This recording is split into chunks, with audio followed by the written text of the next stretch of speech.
Glória a Deus. Quero convidá-lo a abrir a palavra de Deus na carta de Paulo aos Romanos, capítulo 5, por gentileza. Eu quero ousadamente, na verdade, engatar num assunto, numa mensagem que o Gabriel ministrou semanas atrás, sobre a esperança. Eu quero trocar algumas ideias sobre o caminho da esperança que Paulo nos mostra aqui. Com a graça de Deus. Romanos, capítulo 5, versículo 1.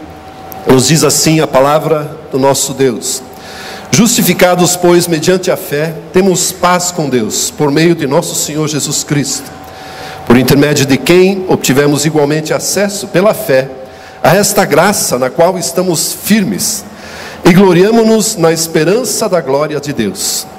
E não somente isto, mas também nos gloriamos nas próprias tribulações, sabendo que a tribulação produz perseverança, a perseverança, experiência, e a experiência, esperança. Ora, a esperança não confunde, porque o amor de Deus é derramado em nosso coração pelo Espírito Santo que nos foi outorgado. Até aqui a palavra do nosso Deus.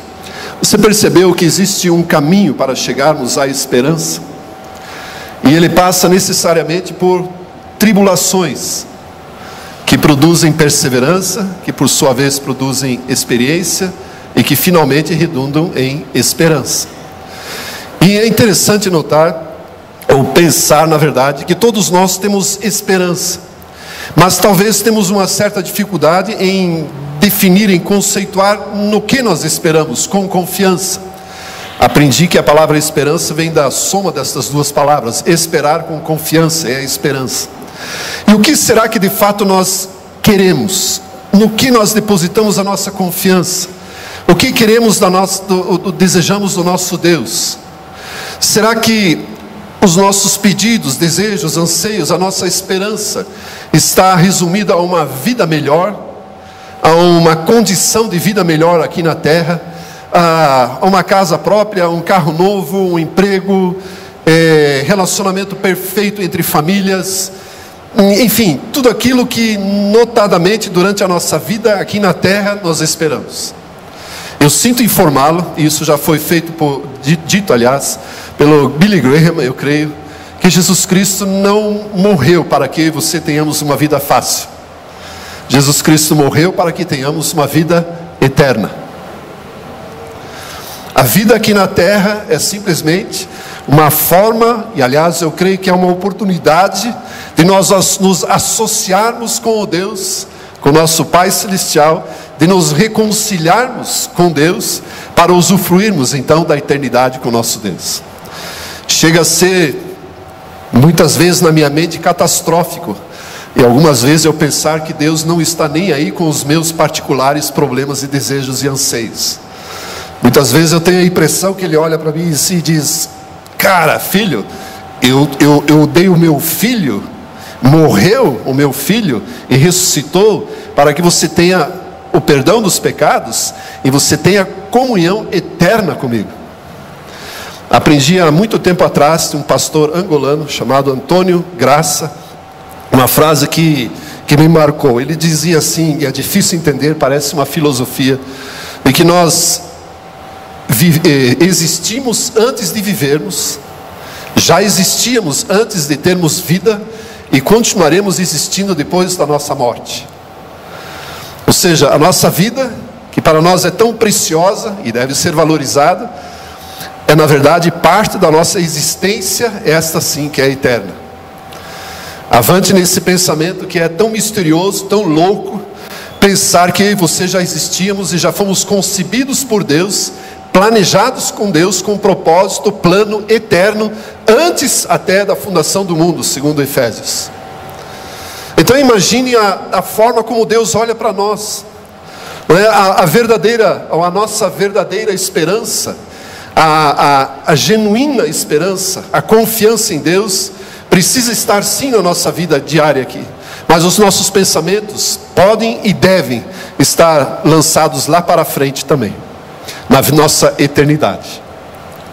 Quando nós olhamos para os relatos da igreja primitiva, e na verdade eu estou baseando esse pensamento naquilo que Paulo, escrevendo aos Tessalonicenses, apresenta como uma igreja modelo, Ele diz que esta igreja modelo tinha obras de fé, um amor abnegado, que abre mão de todos os seus valores para amar a Deus e as próprias pessoas, e uma esperança viva, uma firme esperança. E eu fiquei pensando o que esta igreja, o que os membros desta igreja será que tinham como firme esperança, a ponto de Paulo, inspirado pelo Espírito Santo, nos deixar um registro, e 2000 anos depois nós ainda olhamos para isso e pensamos qual era a firme esperança que a igreja em Tessalônica tinha para ser um modelo para todas as igrejas da Ásia, ou da área de atuação de Paulo.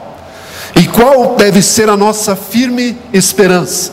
A perseverante, contumaz esperança. De repente, nós olhamos para determinadas situações ao nosso redor e achamos que os nossos problemas são os maiores do mundo. O nosso tempo de saída da igreja e a vinda para cá, certamente também foi atribulada em diversos aspectos. E eu achava que os meus problemas eram os maiores do mundo, até escutar uma história dias atrás de um outro rapaz. Eu cheguei em casa e falei: querida, esqueça. O que Deus fez conosco foi cercado de amor, foi uma proteção enorme, e nós não tivemos nenhum problema comparado a este. Então, de repente, nós pensamos desta forma também: os nossos problemas, aquilo que nos atribula, angustia, é o máximo que alguém pode suportar. E na verdade, o que nós concluímos pela palavra de Deus é que Deus permite mesmo que isso aconteça, para que afinal cheguemos à esperança. Então, o que será que nós esperamos? Uma vida melhor, uma vida isenta de problemas, dificuldades, opressões. O que Jesus diria a respeito da nossa vida? Como Ele encararia aquilo que nós chamamos de problemas, dificuldades, tribulações, angústias, seja lá que nome nós demos? O que Ele diria a esse respeito? Refletindo sobre isso e orando, eu me senti envergonhado. Falei: Jesus, chega, não vou mais reclamar nem murmurar, apesar do Senhor me dizer que eu tenho um dever de orar sempre, um dever de sempre orar, de pedir uma solução para esta ou aquela situação.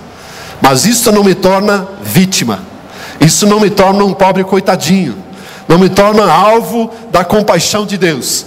Eu e você já fomos alvos do amor de Deus, e Ele nos resgatou para uma vida eterna. E de repente esta é a firme esperança que eu e você precisamos ter. Afinal, Jesus Cristo nos proporcionou a vida eterna. E ao lermos um relato de Atos e percebermos os testemunhos, e eu quero te desafiar a fazer isso, a procurar no livro de Atos como Pedro e Paulo, especialmente, que são os dois principais personagens, cujas mensagens, cujas pregações aparecem relatadas, o que eles pregavam. Não era sobre manifestações do Espírito Santo, não era sobre a graça, não era sobre isso e aquilo. Paulo era uma testemunha, ou um testemunho vivo da esperança da ressurreição. Quando ele foi preso, ele disse: eu estou sendo acusado porque eu creio que o meu Senhor Jesus Cristo morreu e ressuscitou, e tomou consigo pecados, enfermidades, dores e a própria morte, e derrotou Satanás e seus demônios naquela cruz. É por isso que eu estou sendo preso e acusado. E passou boa parte da vida dele preso por causa da esperança da ressurreição. Isso é o que movia aquelas pessoas. Isso me fez refletir a maneira e por que Paulo escreveu para a igreja tessalônica: ei, vocês têm uma firme esperança. Qual é? De terem uma vida melhor, de não precisarem mais pagar tanto juro, de ter uma inflação menor no país, de acabarem com os políticos, a corrupção na política, de terem mais segurança, mais paz.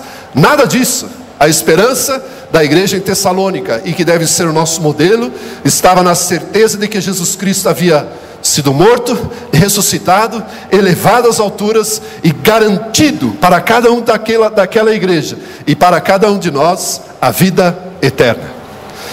De repente os anos se passaram de uma forma tão descuidada, nós nem esperamos mais a volta de Cristo. Nós até dizemos: Jesus Cristo um dia vai voltar. Mas e daí? Se Ele voltasse agora? Essa é aquela explosão. a trombeta soasse e ele voltasse, nós olhássemos para um lado, todos nós subindo, né? E espero sendo arrebatados, espero. Se você não tem essa certeza, meu irmão, cutuque uma pessoa para o seu lado e atenda o apelo, faça uma oração de entrega a Jesus agora, mas tenha certeza da sua eternidade. Nós olharemos e provavelmente constataríamos que, juntamente com o Senhor Jesus, as pessoas que talvez nós esperássemos estar ali não estão, e aqueles que nós tínhamos certeza que deveriam estar, não estão, e depois nós estamos.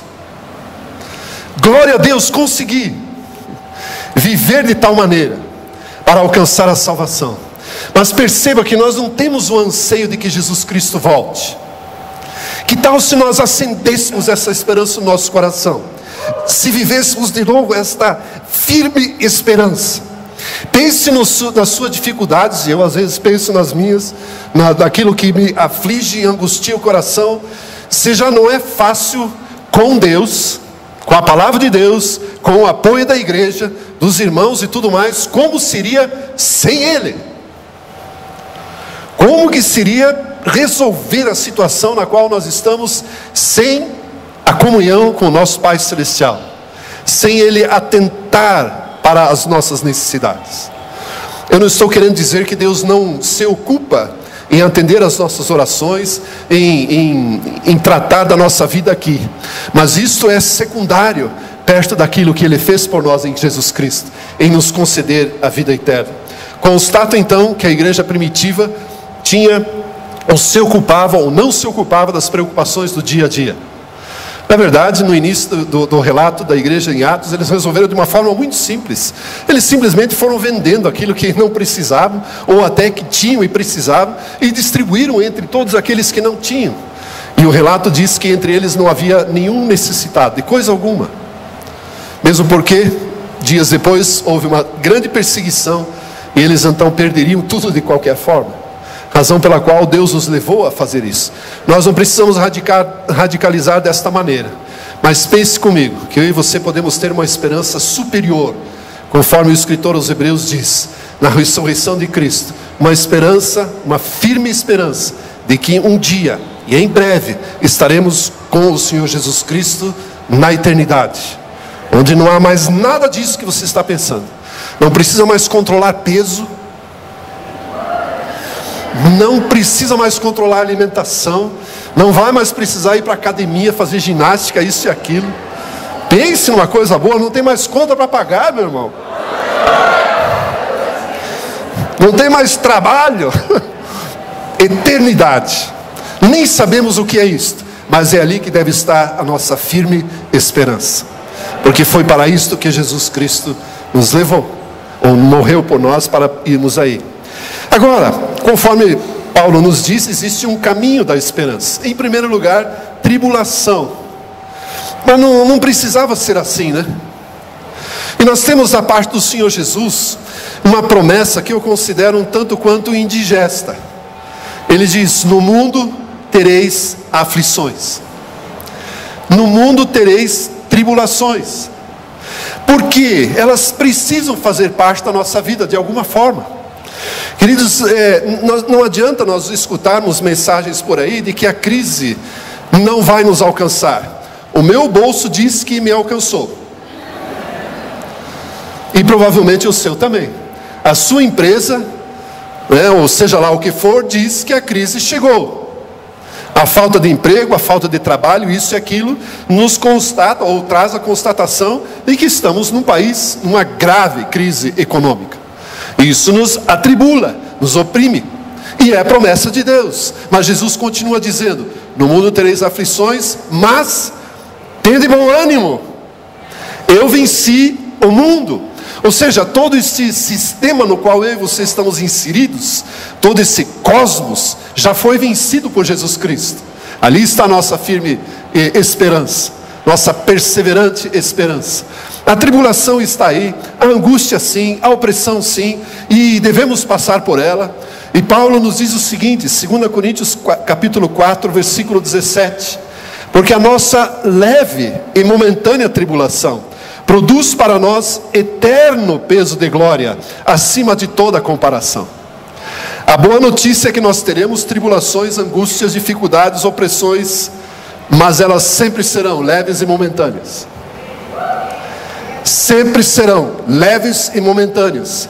Não para nós, mas se compararmos com o peso da glória, conforme Paulo diz, se comparado com a glória que está por vir sobre a nossa vida, quando estivermos na eternidade com o Senhor Jesus Cristo. Portanto, quando você enfrentar uma dificuldade, ou quando a dificuldade te encontrar, tenha consciência disto. Ela é leve e momentânea. Leve e momentânea. E isso deve nos animar. Isso deve nos animar para caminharmos no segundo passo, que é a perseverança, constância. A palavra dá o entendimento de que é uma característica de uma pessoa que não se desvia do seu propósito, da sua lealdade, mesmo diante de provações e sofrimentos. Uma pessoa que insiste em continuar andando nos caminhos da palavra de Deus, insiste em amar a Deus, em adorar ao Senhor Jesus Cristo, em invocá-lo nos momentos de dificuldade. Essa constância, essa perseverança, a perseverança em ler a Bíblia, em continuar orando, a perseverança em continuar vindo nas celebrações, de procurar o grupo de comunhão, de procurar o apacentador, o líder, a constância de não se afastar dos caminhos de Deus. Queridos, muita gente desiste. Deus esqueceu de mim, Deus não olha para mim, olha o meu problema, Deus não vai fazer nada a respeito. Ele já fez. Em Jesus Cristo concedeu a vida eterna, já fez. Isso aqui é leve e momentâneo, vai passar, porque Jesus Cristo já venceu toda essa situação. Agora, eu e você precisamos continuar. Hebreus nos exorta: com efeito, tendes necessidade de perseverança, para que, havendo feito a vontade de Deus, alcanceis as promessas. Ou seja, se queremos alcançar as promessas, a perseverança é necessária. E a perseverança tem uma origem na tribulação. Esquisito isso, né? Por que Deus fez desta forma? Queremos alcançar as promessas. Eu quero, você quer? As promessas da palavra de Deus, aquilo que Deus te prometeu. Muito bem, a forma disso é a perseverança, a constância, a firmeza. E esta firmeza tem a sua origem em tribulação. Provavelmente é porque Deus nos conhece e diz e pensa que nós não seremos constantes, contínuos, perseverantes, se não houver uma dificuldadezinha. Mas isso não parece ser o amor de Deus, não é? É meio esquisito, é um mistério. Eu também entendo assim, é um mistério. Mas Deus estabeleceu este caminho da esperança. Por quê? Se houver tribulações, se houver a perseverança em dominá-las, em caminhar por elas, nós teremos experiência, que é o terceiro aspecto. A experiência é um caráter provado. Em algumas versões consta assim: tribulação, perseverança, experiência. Essa palavra experiência no grego vem de algo muito interessante, numa descrição muito interessante. No mundo antigo, evidentemente, não havia dinheiro em papel. Tudo era moeda, ou de bronze, ou prata, ou ouro, praticamente esses metais. E eles eram então fundidos, né? O metal era derretido e a moeda fundida.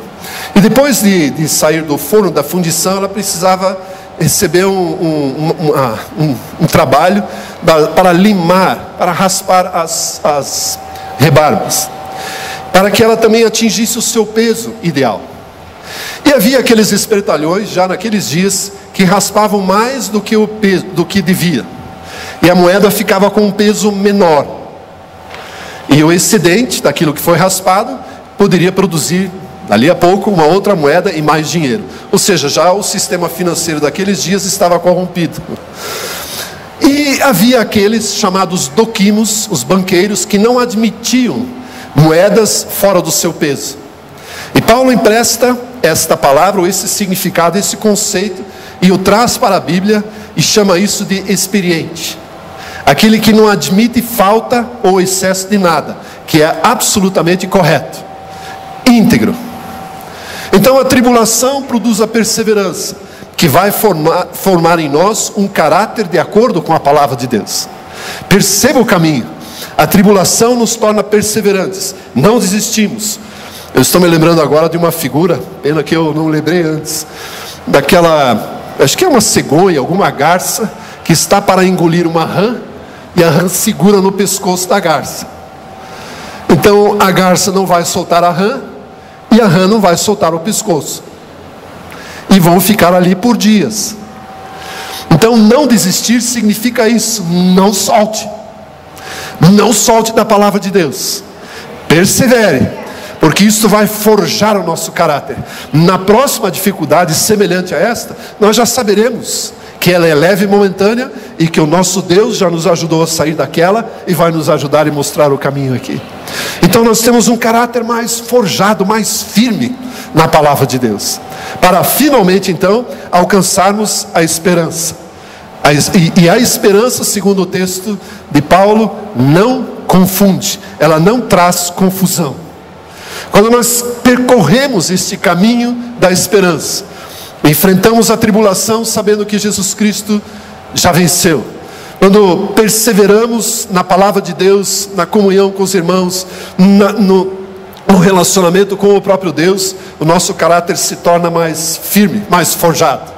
E aí sim nós alcançamos a esperança. E Paulo diz, a esperança não traz confusão, porque depois desse processo, quem vai nos dissuadir desta verdade, de que Jesus Cristo, como nosso Senhor, venceu pecados, dores, enfermidades, morte, Satanás e seus demônios, e está assentado à direita de Deus Pai, intercedendo a nosso favor, sendo o nosso Senhor, o nosso Salvador, aquele que nos ungiu como reis e sacerdotes, e rapidamente, logo estaremos com Ele para sempre.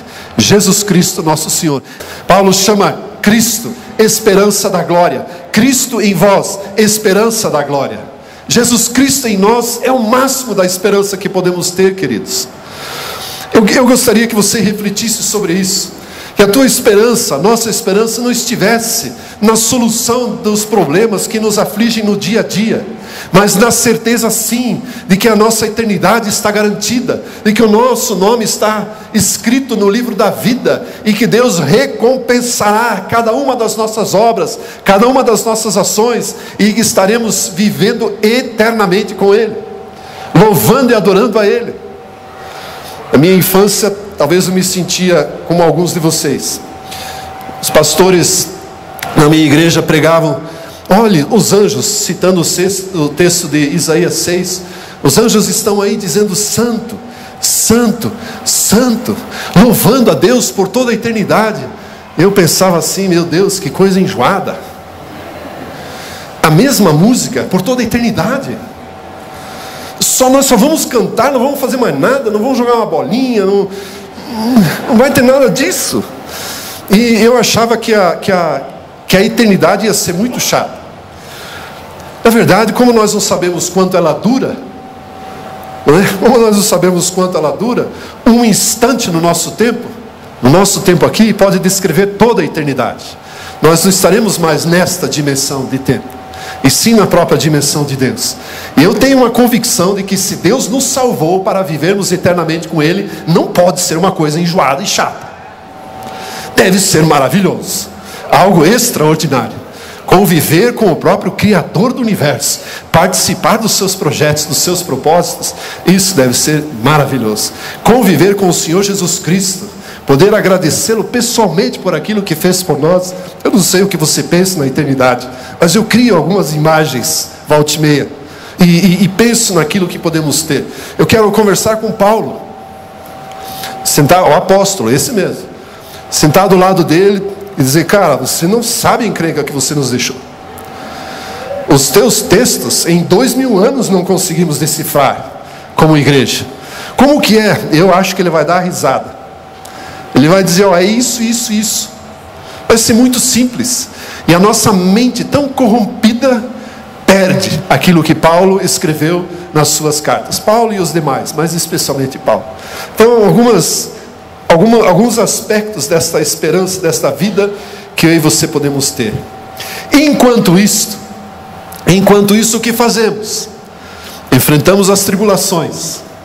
Vivemos cada dia, cada oportunidade, na certeza absoluta e absurda de que Deus está olhando por nós. Quando o salmista diz: este é o dia que fez o Senhor, este é o dia, na expressão de Hebreus, o dia que se chama hoje, foi feito pelo Senhor, para que nos regozijemos e alegremos nele. Você percebeu isso? Isso não vale só para o domingo, não é? Não vale só para hoje, né? Vale para amanhã, segunda-feira. Bom, segunda é meio feriado. Então vale para quarta-feira também, quando enfrentaremos novamente tudo aquilo que nos assedia do dia a dia. Nós podemos dizer: este é o dia que o Senhor fez. E este é o dia que o Senhor fez. E Ele prepara com cuidado todos os detalhes do dia. Você pode perceber que não existe um dia sequer com um clima semelhante, especialmente Curitiba. Não tem um dia, algum detalhe é diferente.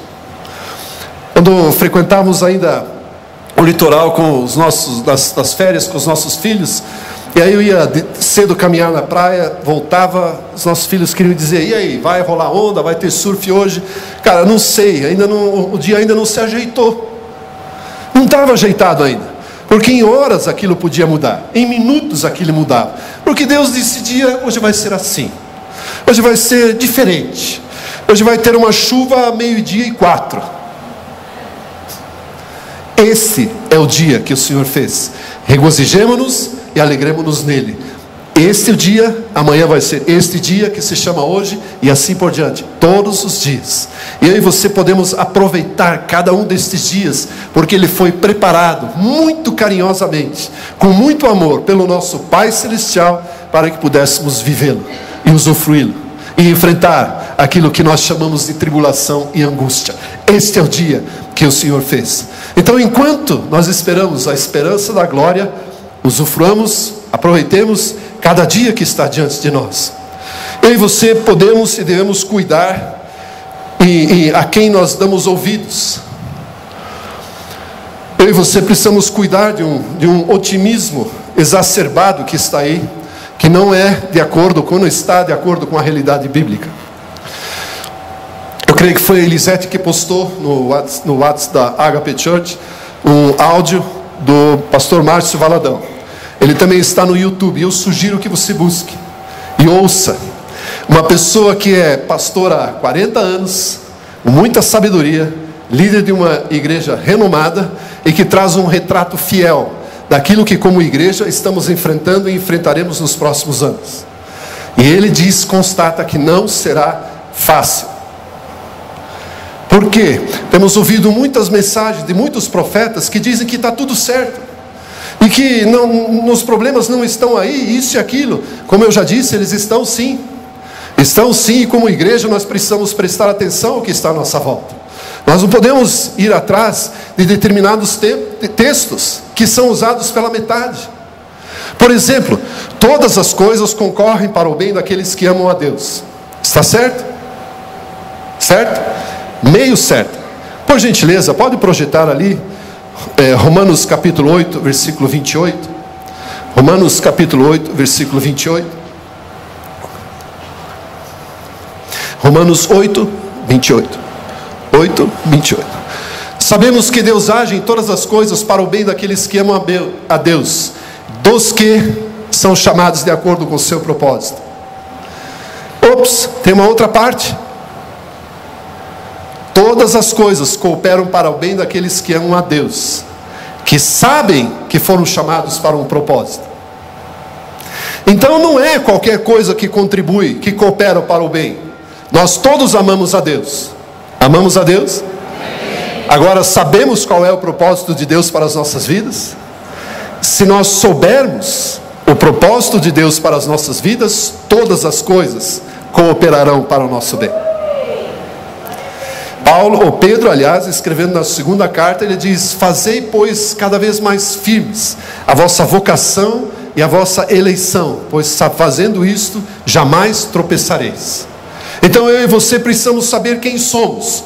Somos filhos de Deus, príncipes de Deus, amados por Jesus Cristo, salvos por Jesus Cristo, reis, sacerdotes, enfim, tudo aquilo que a palavra de Deus declara a nosso respeito. Agora, temos uma eleição, cada um de nós tem um propósito a realizar nesta geração. Já temos falado sobre isso. Cada um de nós é uma igreja relevante na sociedade, precisa fazer a diferença, precisa caminhar de acordo com esse propósito. Ei, você não foi chamado para ficar somente no domingo e estar aqui no culto, celebrando a ceia, isso e aquilo, abraçando os irmãos. Ei, você, temos uma eleição, um propósito sobre as nossas vidas. Cedo ou tarde, isso ficará claro para aqueles que ainda não estão. E se conhecermos, e quando conhecermos esse propósito, todas as coisas da parte de Deus, todos os acontecimentos à nossa volta cooperarão, porque nós amamos a Deus e somos chamados segundo o seu propósito. Percebe que é um pouco diferente do que tem sido clamado e chamado? É um pouco diferente. Romanos 4,17, por exemplo, diz: como está escrito, por Pai de muitas nações te constituí, perante aquele no qual creu, o Deus que vivifica os mortos e chama à existência as coisas que não são como se já fossem. É Deus, preste atenção, é Deus quem chama à existência as coisas que não são como se já fossem. Só um detalhe. Eu e você também, enquanto esperamos a esperança da glória, entendemos que o tempo de Deus é diferente do nosso. Nós temos horas, dias, meses e anos. E Deus tem um tempo, que é o seu propósito. Ele diz: agora vai ser o tempo da Agape Church se levantar na cidade. É o tempo de Deus, o propósito de Deus. Isso não está preso a uma cronologia, como eu e você desejaríamos. É um propósito de Deus. Isso anula praticamente todo e qualquer temor, ou deveria, todo e qualquer temor que eu e você temos de enfrentarmos tribulações. Porque elas, na verdade, vão nos forjar para finalmente alcançarmos a experiência. Então eu e você precisamos saber que o tempo de Deus é diferente. Deus não tem pressa, mas tem pressa. Deus não tem pressa como nós temos, mas Ele tem a pressa dEle.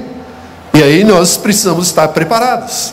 Você já disse um dia, consciente ou inconscientemente: eis-me aqui. Disse ou não disse? Mas não sabe muito bem o que significa isso. E quando Deus te de fato chamar, muito bem, você disse um dia: Deus, eis-me aqui. E no céu é tudo muito bem organizado, eles têm um cadastro e podem te mostrar o dia, mês e ano que você falou, ou cantou, ou levantou a mão e disse bem baixinho para ninguém ouvir. Deus ouviu, e Ele conta com você para cumprir o seu propósito, no tempo dEle.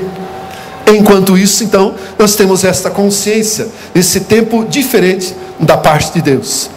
Não nos conformamos, enquanto esperamos, com a tribulação, mas sabemos que somos mais do que vencedores em Cristo Jesus. Somos mais do que vencedores. Paulo continua dizendo, eu estou lendo, refletindo a partir de Romanos 8, 28, você pode ler em casa. Ele diz: não tem fome, não tem nudez. Então não é o fato de você não poder comprar roupa nova no shopping, ou o fato de você não poder almoçar no KF no domingo. Não é isso que vai nos afastar do amor de Deus. Não é isso. Não é fome, nudez, não é tribulação, nada disso. Nada disso nos afasta do amor de Deus. O amor de Deus por nossas vidas continua eterno, constante, inconfundível. E se nós passarmos por esse caminho e alcançarmos a esperança, nós não seremos confundidos, porque a esperança, segundo Paulo diz, não confunde, porque o amor de Deus é derramado em nós pelo Espírito Santo de Deus, pelo próprio Espírito Santo de Deus. Em todas essas coisas, Romanos 8 diz: somos mais do que vencedores por meio daquele que nos amou.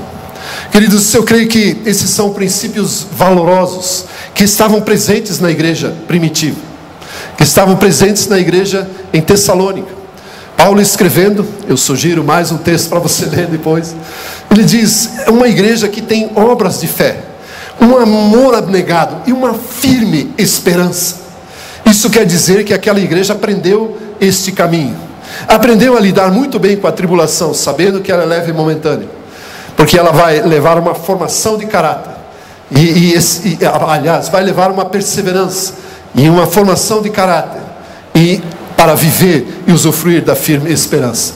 Queridos, Jesus Cristo certamente voltará, e eu e você podemos esperar isso. Esses dias eu estava orando, eu falei: Jesus, o que falta? O que falta? Eu não sei se você já fez isso, mas já orou: Senhor, volta logo, meu. Vamos acabar com isso aqui. A vida aqui não está brincadeira. Volta logo, para enxugar toda lágrima, para usufruirmos daquilo que o Senhor conquistou para nós. Eu não sei se você já fez este pedido, esta oração, ou se você deseja a volta de Cristo. Na minha adolescência eu não queria que Jesus voltasse, porque eu tinha medo de que alguma sujeirinha na minha vida me levaria para o inferno e longe dele, não é? E se você tem esse receio e não quer a volta de Cristo por causa disso, então ordene o seu caminho diante de Deus, confesse os seus pecados e tenha uma vida santa, pura diante de Deus, e deseje a volta de Cristo, porque Ele é a esperança da glória. Cristo em vós, a esperança da glória, a firme esperança que eu e você precisamos e podemos ter para vivermos nesta vida. A esperança de que Jesus Cristo conquistou com a sua obra a vida eterna por nós. Eu e você passaremos e andaremos por esse caminho de esperança, porque aqui ninguém ainda usufruiu dele. Todos estamos no mesmo patamar, todos temos o mesmo alvo, o mesmo objetivo: alcançar a vida eterna. Não será maravilhosa como o dia que o Senhor Jesus Cristo de fato nos chamar para a grande ceia? Vai ser uma grande ceia, um jantar maravilhoso. Eu acho que nós vamos ter carne de carneiro e outras delícias. Alguém já me disse que nós vamos ter uma comida só, e ela vai ter o gosto daquilo que você mais gosta. Pode ser, mas use a sua imaginação e tente esperar com mais firmeza esse dia da volta do Senhor Jesus Cristo, quando poderemos nos reunir com Ele. Amém, queridos?